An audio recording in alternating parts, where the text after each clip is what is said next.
WWE SmackDown has always been a battleground where rivalries are settled and alliances are tested, but what unfolded on last night's episode marked a seismic shift that could alter the foundation of one of the most dominant factions in WWE history.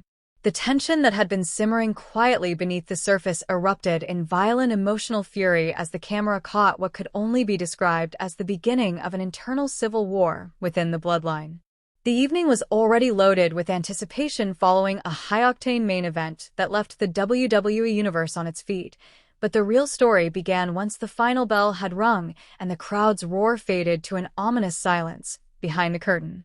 Backstage, Solo Sikoa, stoic and calm as ever, was seen in deep conversation with JC Mateo, clearly discussing ring strategy or perhaps dissecting the night's results. Solo's demeanor was calculated, thoughtful, the kind of expression you'd expect from someone who sees himself as a general holding the line for his family's legacy. But before any solid game plan could be locked in, chaos shattered the calm when Fatu stormed onto the scene with the fury of a man betrayed, his presence alone sending shockwaves through the locker room. It wasn't a calm confrontation. It was an explosion.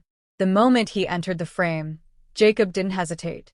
He marched straight up to Solo, his jaw clenched and eyes blazing, and without an ounce of restraint, he unleashed a tirade that would leave anyone stunned. The words poured out of him like gasoline on a fire, accusations, insults, threats, each one dripping with years of frustration and pent-up rage.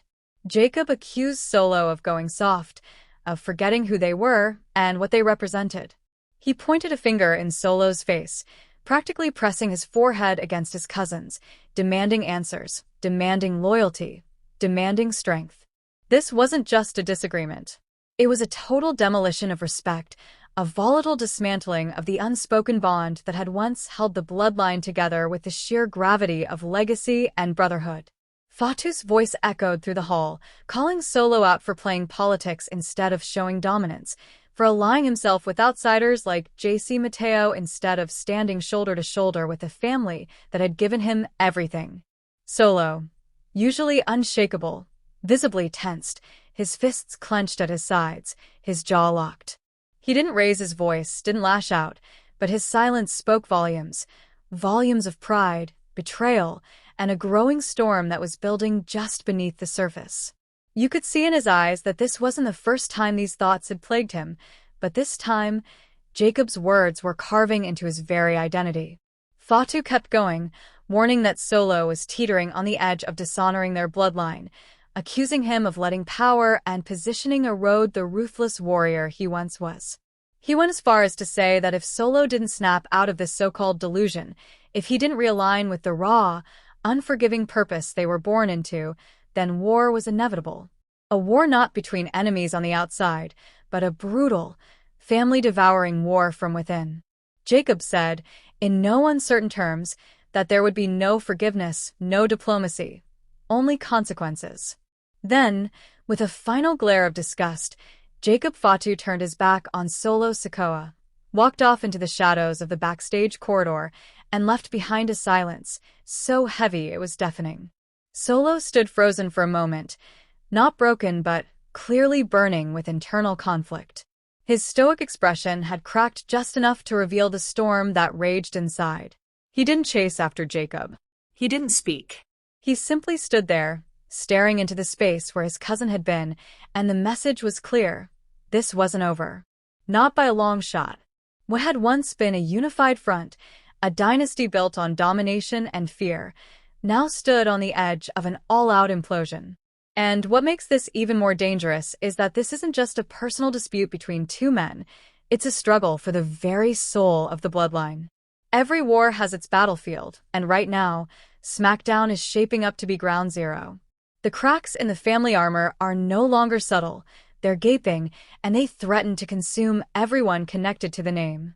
And the timing couldn't be worse. With Night of Champions on the horizon, the entire WWE Universe is asking, can the Bloodline survive this inner turmoil, or are we witnessing the slow and brutal collapse of a wrestling empire that once seemed untouchable? Fatu's rage wasn't just about Solo's alliances or his behavior, it was about the symbolism of their heritage. In his eyes, every move Solo makes carries the weight of generations, and to see him deviating from that legacy is a betrayal that cuts deeper than any steel chair shot or finishing move. Fatu, who has always been known for his savage in-ring style and uncompromising aggression, doesn't just see himself as a competitor, he sees himself as a guardian of the Bloodline's reputation. And when he feels that legacy is under threat, he doesn't argue, he attacks. That's exactly what we saw last night.